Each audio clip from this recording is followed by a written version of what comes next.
They say it's not where you live, but who you live with that's important.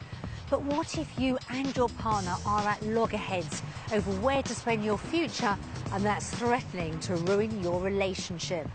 1 year ago, Shari and Kerry Atkins faced just that situation. Today we'll find out what happened next. Having arrived in the UK 15 years ago, Shari Atkins was desperate to return to Australia. And as much as home is here now, there's a part of my heart in Australia. But husband Kerry couldn't bear to leave the life he loved in the UK. Their family, their friends, the finances, you know, the reality of it all. A trial week down under was crunch time for Shari's dream and marriage. If Kerry voted to stay in the UK, that's kind of putting a bit of a nail in our coffin, because I think I'll be done with waiting. So, a year down the line, where are they now? It's not gone quite to plan, let's put it that way.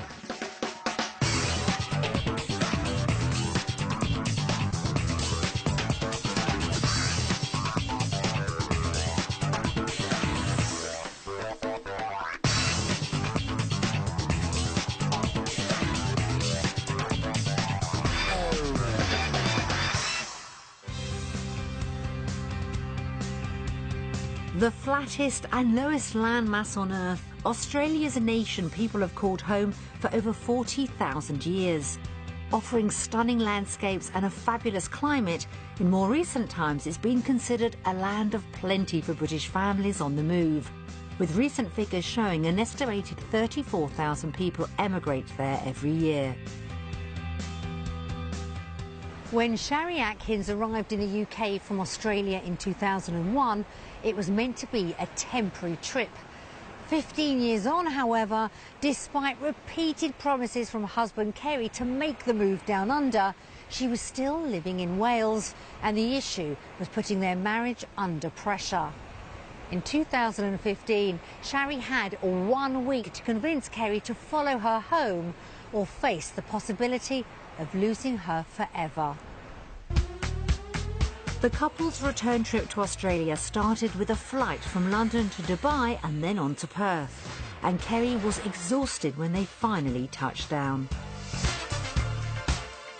The journey was very long, didn't get much sleep. Shari was delighted to be back on Aussie soil. I'm just excited to be home, to be fair. But Kerry was more anxious. I'm pretty nervous, a bit of pressure on me this week. Their emotions were conflicting, but the couple agreed on the importance of the next 7 days. There's a lot riding on this week. Yeah, there's a massive amount riding on this week. I guess it's us at the end of the day that's riding on this week. Pretty much. As the couple headed into Perth, they knew their marriage could be on the line if they couldn't agree come the end of the week. Back in the UK, Kerry and Shari Atkins lived in Chepstow in South Wales. Born in Australia, Shari was considering travelling the world when in 2001 the flip of a coin changed her future forever. It came up heads and I literally walked out the door, went straight to the closest travel agent and booked a one-way flight to the UK. 5 years later, Shari was just 6 months from returning home when she met Kerry. Having hit it off, she temporarily delayed her return to Australia on the understanding if Kerry remained in her life, he'd eventually go with her.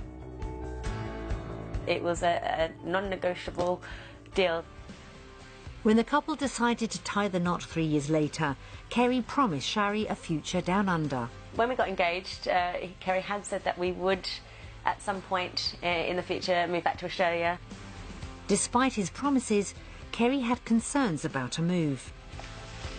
I'd need to be confident that there was a job there for both of us, that we could afford a house, to know that we could at least match the kind of life that we have in the UK, and also that I could fit into the lifestyle. He was also worried about leaving family in the UK. I do love them very much, and it'd be a real struggle for me, I think.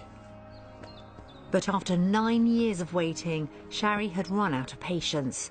So desperate to return home, she was contemplating going on her own. I've realised that that's, you know, I've got to give it a go. So that's where it's come from. Sorry. The couple faced a week that would make or break their relationship as Shari tried to convince Kerry to follow her home once and for all. Blatantly, I've not come through on my promise. I do feel bad about that. Just giving it a go, that's all I'm asking. Not, you know, not the world, just give it a go. Be fair.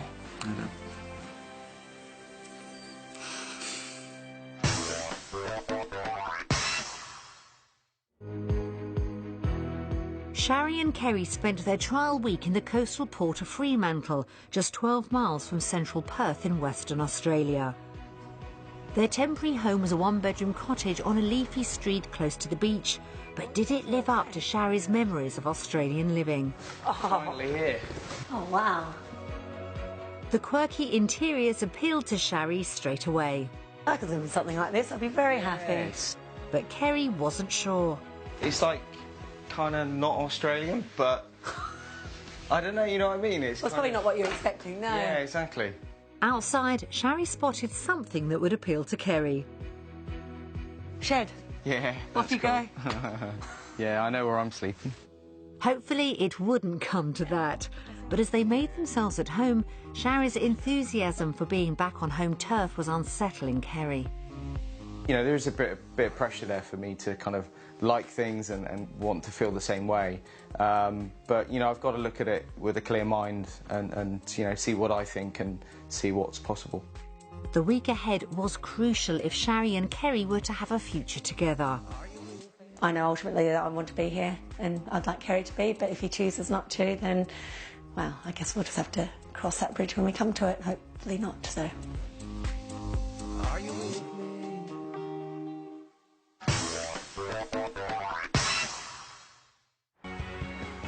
Back in the UK, Shari and Kerry lived in a two-bedroom terrace cottage in Chepstow, South Wales. It was our first home as a married couple, so, you know, it has great importance to us. Shari was prepared to give it up to return to the country where she was born. The couple's property budget was £330,000 and they agreed on what they wanted. Oh, I would love a big backyard. A small house on a big piece of land. 3 bedrooms would be great. Shed for you. Yeah, a shed or a garage. Close to the beach. In an ideal world, it would also be quite close to some wooded areas, Wow. so you could go off and do some biking. To find out what kind of house they could have, we showed Kerry and Shari 3 properties, 2 based on their budget and a third which could have been their dream home. After they'd seen each one, we showed them what it cost. House hunting got underway in Bayswater, just over 3 miles northeast of central Perth. Stretching along the banks of the Swan River, the area offered plenty of open space for running and cycling, which was perfect for Kerry. But was it the house to persuade him to make Shari's wish to return home come true? Oh, this is nice, isn't it? Nice open plan. Straight into the landing. Expecting that, actually. Kerry didn't sound sold. I like the layout, but Yeah. I'm not so keen on the look of the kitchen. But the master bedroom was a hit. Wow. Oh, it's beautiful. Yeah, that's not a bad size, is it? That's absolutely beautiful. Yeah. For a while, It's kind of weird, sort of, for me, having a bedroom at the front of the house. Well, British houses are all quite upstairs, downstairs, aren't they? Yeah. So Yeah, Aussie yeah. houses are a bit more kind of, you always have the bedrooms at the Yeah. front. the layout could take some getting used to, but with 3 good-sized bedrooms, the house had the space the couple wanted. Moving outside, the huge garden was a big hit with Shari. Whoa, that is awesome. This is, like, exceeding my expectations at the moment. An additional space for bikes and sporting equipment left Kerry speechless. If this fits with the budget we've got in mind, wow. Would you move in tomorrow? I'm not joking. I know you're not joking. It looked like the property could tempt Kerry to swap Chepstow for Perth, providing their £330,000 budget was enough to buy it. It was time to find out.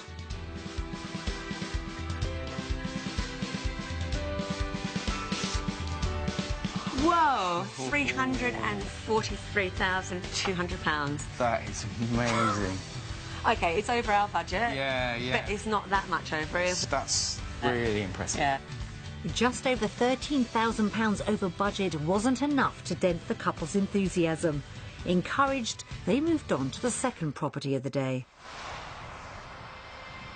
It was situated in Karanup, a well-established suburb 15 miles drive from the city.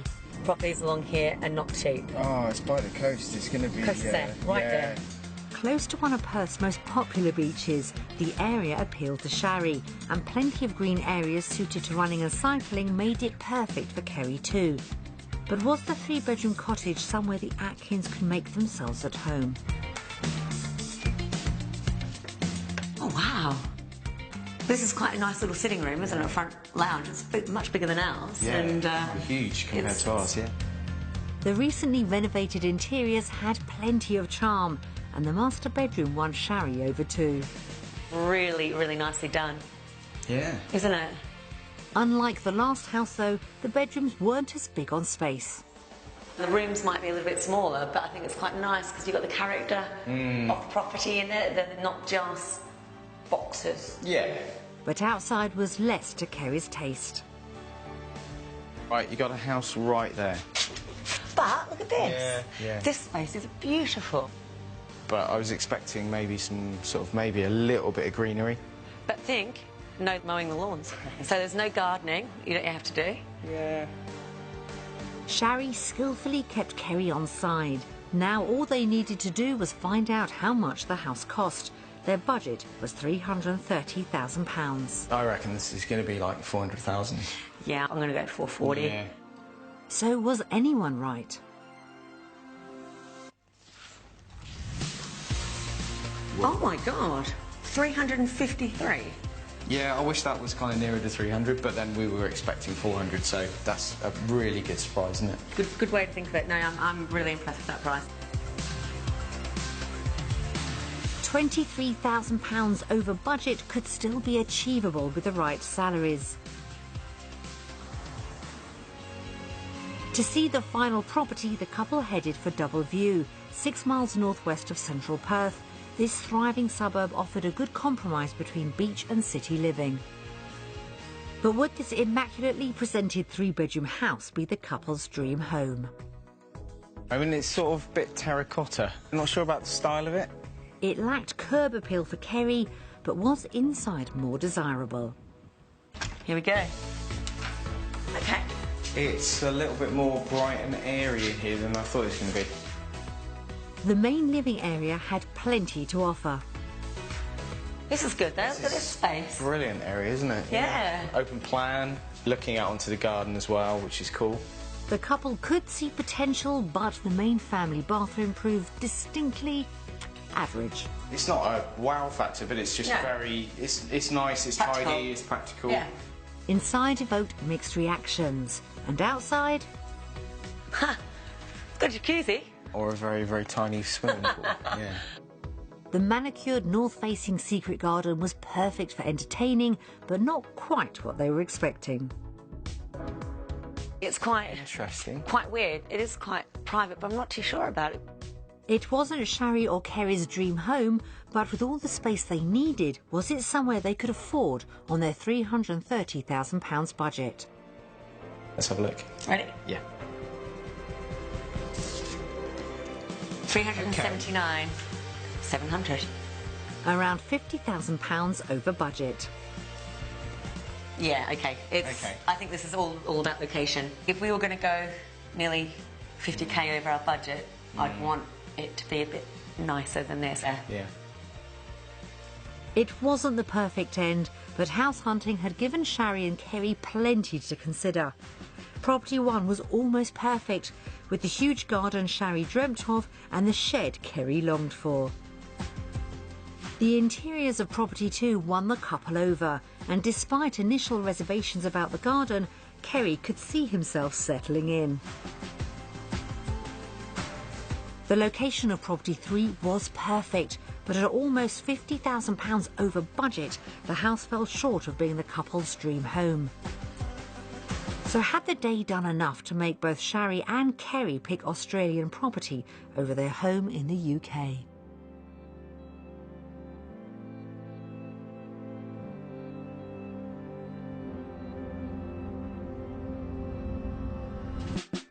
Australia!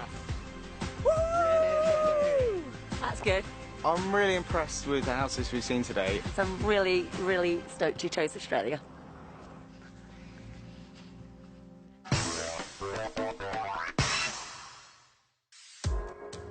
A vote for Australia from Kerry meant Shari's crusade was off to a flying start. But to keep him by her side, laying his job concerns to rest would be crucial.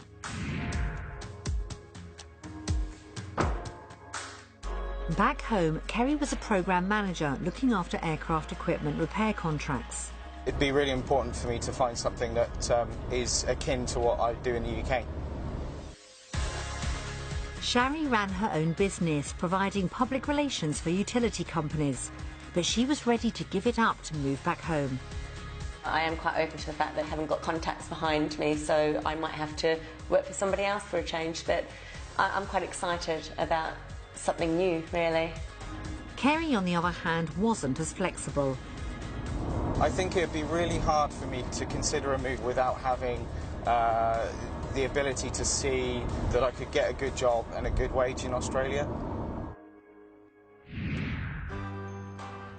To gauge work prospects in Perth, we had arranged for Kerry to meet Amy Nichols, an executive consultant in the recruitment department of one of Australia's largest transport logistics companies.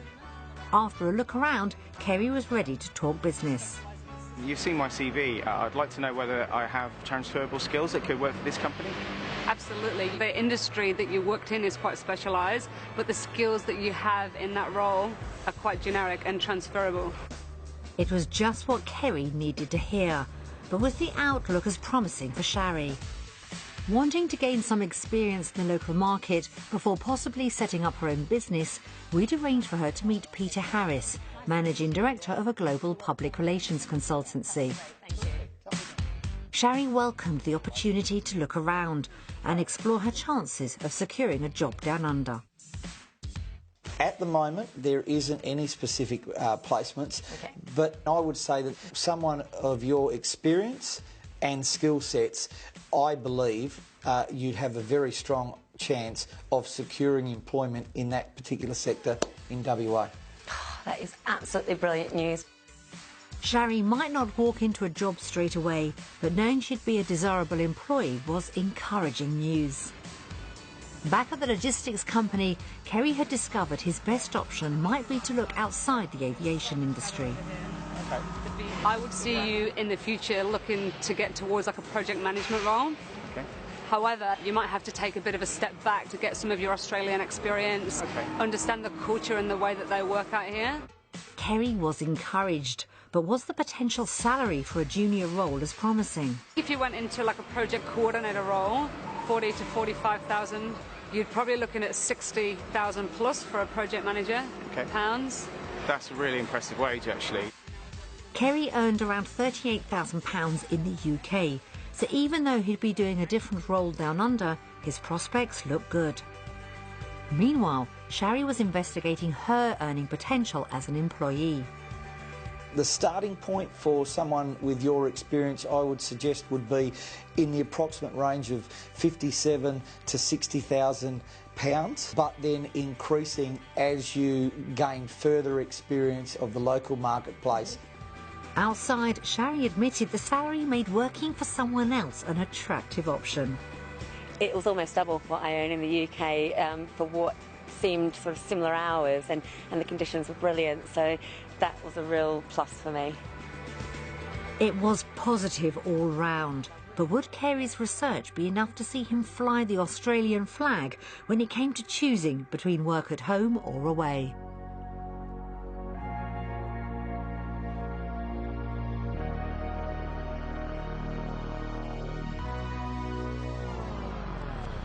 Australia! Woo!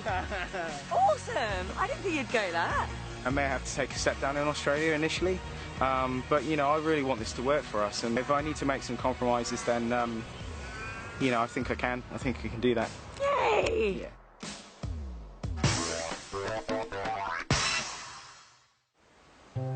Bowled over by Perth's properties and buoyed by potential job opportunities, one by one, Kerry's concerns were being laid to rest. So would experiencing the Australian lifestyle Shari longed to return to be enough to tempt him further? The couple enjoyed an outdoor lifestyle in the UK, and keen to add water sports to their repertoire, the pair headed for Lake Leschenoltia in Chidlow to start their day with some canoeing. After a quick safety briefing, they were ready to go. Here we go. You ready? Yeah. Just 45 minutes from the city, this former railway dam was the perfect place to enjoy some time on the water.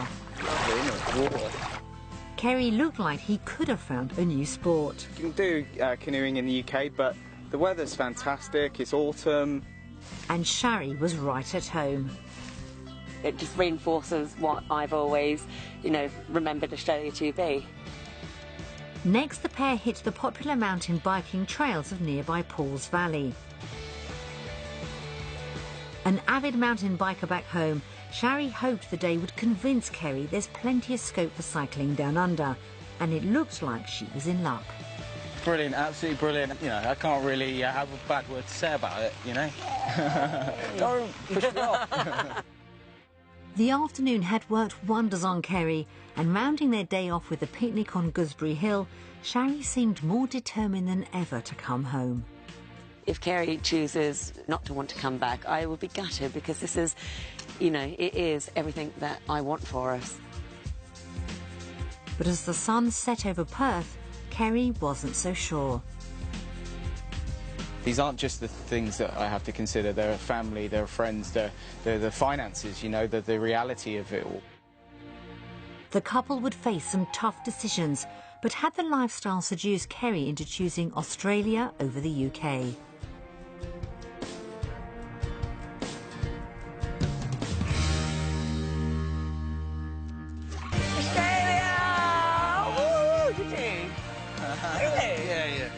Just today is kind of like starting to underline that we can, you know, potentially have a life in Australia that can match up equally or if not better than the UK, so... Yay! Yeah. Cool. Yeah.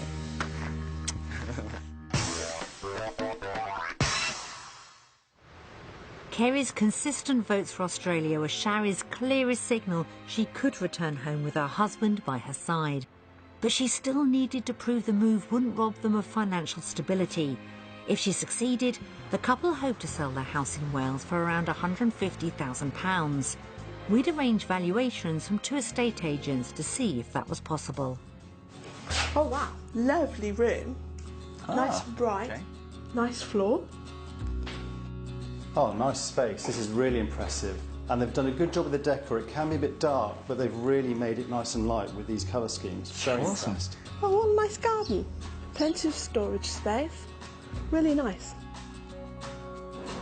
In the current market, I would value this property at £166,500, and for a quick sale, I would value the property for £166,000. Oh, that's great. A quick sale. Yeah. On the open market today, I'd value this property at £185,000, and for a quick sale, I'd say £174,000. No! That's awesome. 180? That's incredible. Feeling positive, the couple sat down to work out how much living in Australia would really cost, starting with their weekly food shop. Vegetables seem to be a little bit more expensive here. Eggs? Eggs more expensive. Tuna's a lot more expensive. Chopped tomatoes are way more expensive. Yeah. That's weird, isn't it?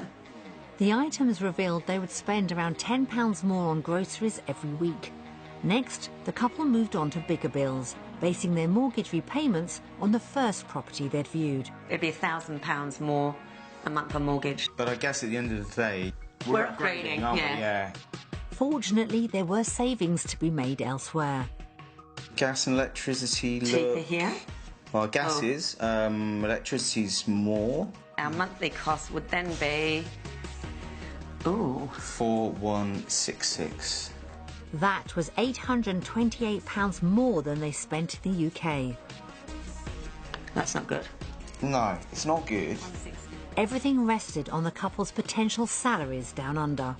In Australia, our wages we combined £5,887.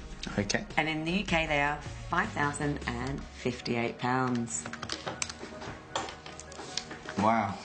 That was £829 more in Australia. So we would be £1 whole pound better off here.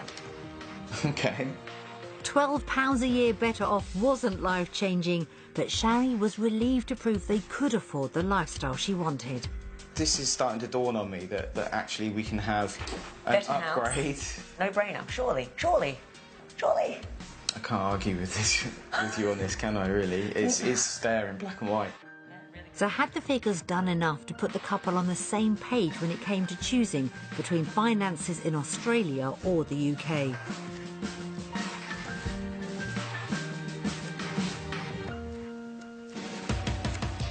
Australia! Yay! Yay! Convinced the finances could work, Shari's attempts at selling her homeland to Kerry were paying off. But there was one more fence to clear. Sitting down to watch messages from loved ones at home, Shari knew this could be the thing that kept Kerry rooted to the UK. Hi Kerry and Shari, hope you're well and having a fab time in Australia. Hello Kerry and Shari. Oh. Hi guys. Hi guys. Hope you're having an amazing time. Hope the sun is shining. And hi from Austin. Hi. They bounce off each other, both full of energy. Brilliant couple. Kerry as a man today is very caring, but I don't think you could meet a nicer man. Aww. Shari is great. She's really welcoming. She's very friendly. I think it must be kind of the Australianness in her. Shari is one of the best friends you could possibly ask for. Oh. He was my first grandchild, you see, so he's always been that little bit special. He also really upset himself before he goes. Kerry and Shari, you probably mean more to me than you know you do, but at the same time, I think this is an incredible opportunity for you, and Good work, Bambi. I think you should go for it. I'm going to miss you guys more than you can believe, but I truly want you to be happy. Shari, I think we already know you've made up your mind, so Kerry, this is down to you, mate. We will miss you. I just want you to know that whatever you decide, then I am 100% happy. Well, Kerry and Shari, I shall miss you very, very much. And you know how much I love you. Yeah. Likewise. Oh, bless you, Gran. That was quite a hard watch, wasn't it? Yeah. You're right. Yeah. Sorry. They're not going to go away. We're not going to lose them. It's going to be a real big thing to overcome, I think, for me. Well, this is always going to be the hardest bit, wasn't it? Yeah. Always. The prospect of leaving family had always been a stumbling block for Kerry, and hearing heartfelt messages from home magnified his concerns. After being consistently sold on Australia all week, would his strong emotional ties to the UK now see Shari's dream for their future unravel? When they had arrived a week ago, Shari was on a mission to convince her husband they could make a great life for themselves in her native country, and the last 7 days had shown plenty of potential. I felt exceptionally at home. It's reinforced everything that I believed about Australia. But the reality of putting half the world between him and everyone he loved back home was playing on Kerry's mind. I've got a fantastic wife that I love very much, but I've also got family in the UK, and it's a real dilemma for me, this. A flip of the coin almost 15 years ago meant Shari met the man of her dreams. Now a turn of flags would decide if she had a future with him. I love it so much, and I don't want to lose her. Whatever decision I make, I don't want to lose her. If Kerry voted to stay in the UK, I think I'll be done with waiting.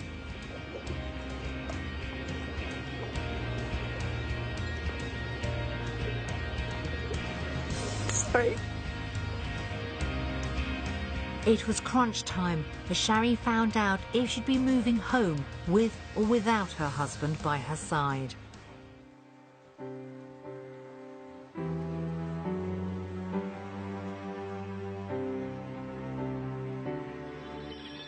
Australia! Did you really?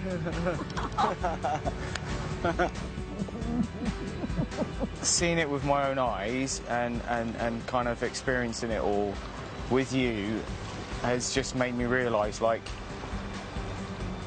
this will make me happy as much as it make you happy. It just means the world. It means the world to me too. You know. You mean the world to me. Oh, bless you.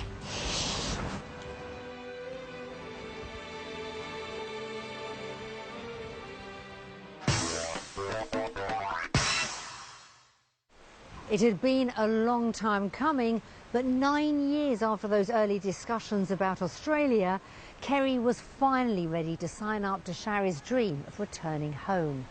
So 12 months on, have the couple finally made the move? It's May 2016 and the Atkins are on opposite ends of the world. Shari's in the city of Ballarat, 65 miles west of Melbourne, and Kerry's still in Chepstow in the UK.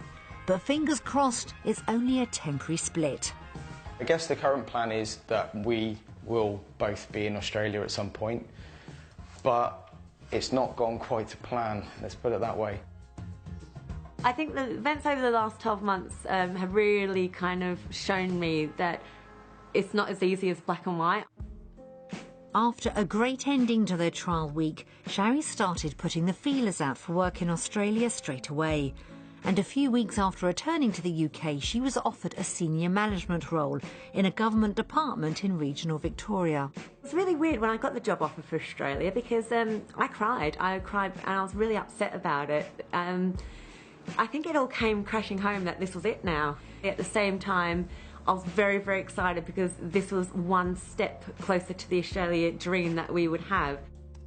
Although they wanted to move to Perth, Shari viewed the job as a means to boost her Australian work experience, and the coming days were a bit of a whirlwind. When I heard the news that Shari had got the job, it was like, okay, so things are going to have to move really very quickly. What am I going to do? How's this going to work, really? It turned into being quite a frantic adventure because I got the job offer and then literally had about 3 weeks to then return back to Australia. So it was all go, go, go after that time, and it was crazy. It was just crazy times. Kerry still needed to arrange his visa, so the couple agreed Shari would leave the UK on her own and he would follow her as soon as he could. I really didn't want Kerry to take me to the airport. I kind of just wanted to do it by myself because I didn't want the kind of goodbye, goodbye, long sweeping, crying kind of mess. But that's what happened. And yeah, it was hard. It was hard getting on that plane. It was really emotional in the airport. It was pretty horrible, really, to be honest. Yeah, we had a pretty tearful farewell. Yeah, I think I ended up just sitting in a coffee shop for like about half an hour, you know, when she left, just to get myself together before I drove home. It was pretty full on. Shari arrived in Ballarat in August 2015, but despite longing to be back in Australia, the reality wasn't as planned. I didn't feel like I was home, and that surprised me because I always thought the time that I came back I'd be home, but I just didn't have that feeling inside. Scheduled to start work just 2 days after arriving, it was a challenging time for her. The first few weeks were really, really difficult because I had moved to Ballarat. I'd never been here before. I didn't know anybody. I started quite a high-pressure new job. I didn't have anywhere to live. I didn't have any transport. I was riding around on a bike, and I was missing the UK. It was the depths of the winter. It was cold. I was lonely. I just hated it. There was some sad times in that period, really, and I really didn't like hearing that she was, you know, struggling and not getting on very well, you know. Back in the UK, Kerry was readjusting to life without his wife too. It was quite a change, quite a struggle for probably a good couple of months to get into a different routine. Although he admits he's had it easier than Shari. You know, I wouldn't say it's been plain sailing for me, but I think, you know, I'm here in our home. It's been a struggle, you know, to adjust, but she certainly, you know, had the lion's share of the stress.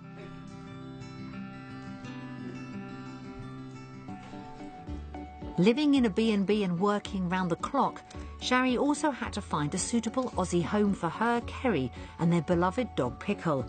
After 3 months of knockbacks, she finally found what she was looking for. When the first house popped up that sort of would allow dogs, I just took it, and I'm very fortunate. It's a beautiful house. Shari moved into this single-storey Victorian-style cottage soon after. With 3 bedrooms and open-plan living, it had everything she needed.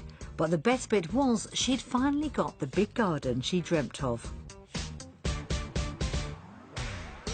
This is my favourite area of this house. It's a backyard, and it's something I've always really dreamed about whilst living in the UK. Over summer, I did spend a bit of time out here on my hammock. One of the things that's just missing from this backyard is having Carey here and Pickle, because I know both of them would absolutely love having this space around them. But less than a week after moving in, Shari was hit with more disappointment. The first weekend I was here, I went down to Melbourne for the day, and when I returned, I'd been broken into. So that was just devastating for me. Yeah, it almost sent me home. I couldn't take it anymore, and it was so much pressure on me, and I felt like the world was at me, and I was trying so hard to make a go of something, and to make it all right, to make it all good, and just everything was against me. Kerry was devastated when Shari called to say what had happened. Hearing about that was just horrendous. It just was really not nice to hear, and obviously I was really feeling for her, and I couldn't help, and all I could do was be on the end of the phone, really. So that was really horrible. Love you, and hope you have a lot better night's sleep and get back on track. Shari didn't give up, but not bowled over by Ballarat, the couple decided Kerry should stay in the UK until Shari's contract ended and set their sights on being reunited in Perth. It would have been nice to have Kerry out here, but it wouldn't have been how I would have wanted him to move to Australia. I don't think he would have liked Ballarat, and I wasn't prepared to have him give up his job and make the move if it wasn't 100% right. And for me, it didn't feel 100% right, so for him, it wouldn't have felt 100% right. Fortunately, Shari's found a way to vent her frustration when things aren't working out. I put the boxing bag in purely for some exercise, and because I was getting pretty frustrated with everything that was going on.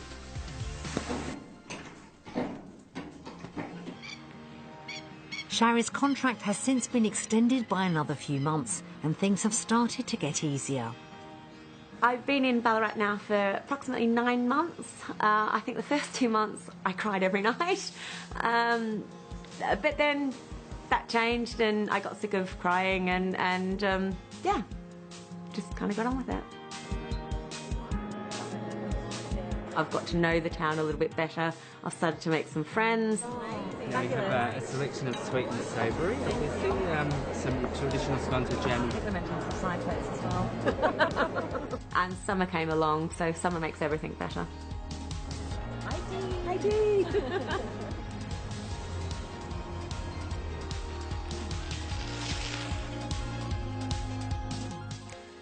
Kerry's found a routine to fill his time apart from Shari too. Working, walking the dog, you know, and trying to fit, you know, a few other things in, friends, family and things like that. So that keeps me busy. And realising they were going to be apart for longer than first thought, Shari's been back to the UK twice. I went back for Easter, and that was great being back in the UK. I felt home. I remember driving over Severn Bridge, crying my eyes out, feeling, oh, I'm home. And yeah, I was excited to be back. It was great, obviously, just to, yeah, be back together for a little while.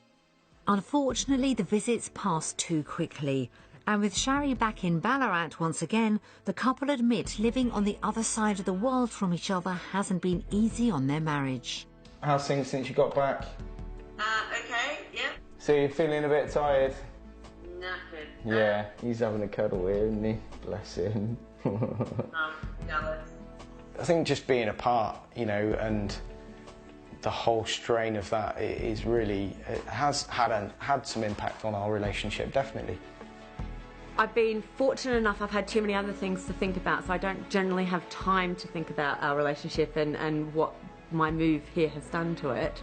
But it's definitely, you know, it's definitely put a lot of pressure on it, yeah. So what are you doing now? Are you just chilling, watching a bit of TV and stuff? Gonna go big. Yeah.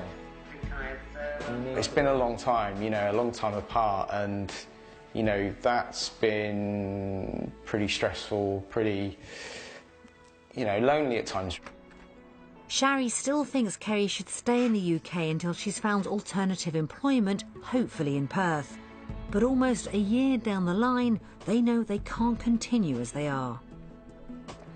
It's very much in limbo at the moment. It just, yeah, it's just uncomfortable, really. It's a bit, yeah, like we've taken one step forward and 2 steps back. Once Shari's contract comes to an end, the couple plan to reunite for a holiday in Asia before returning to the UK. But where they go from there is still up for discussion.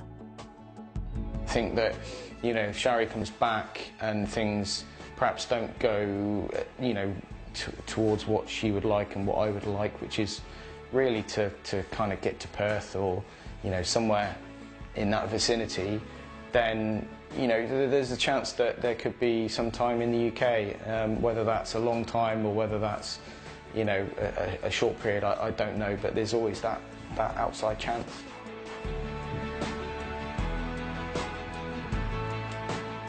I know that I've doubted Australia only because of the rubbish start I had with it all, so I think my doubts have projected onto Kerry quite significantly, so I think I've made him doubt the whole Australia move, so I genuinely don't know whether or not we're going to be out here and live happily ever after. And I just hope that we can be finally, you know, really happy together.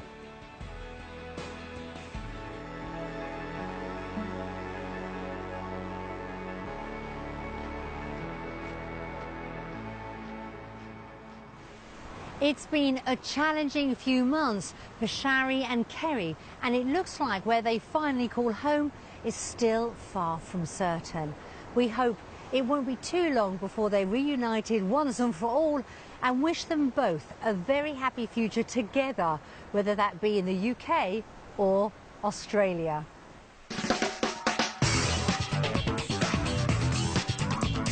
Nikki's back later with couples who decided the rural life was for them. I escaped to the country in Cornwall at 3. But next on BBC One, in a change to the schedule, a pop superstar is drawing in the crowds on Oxford Street.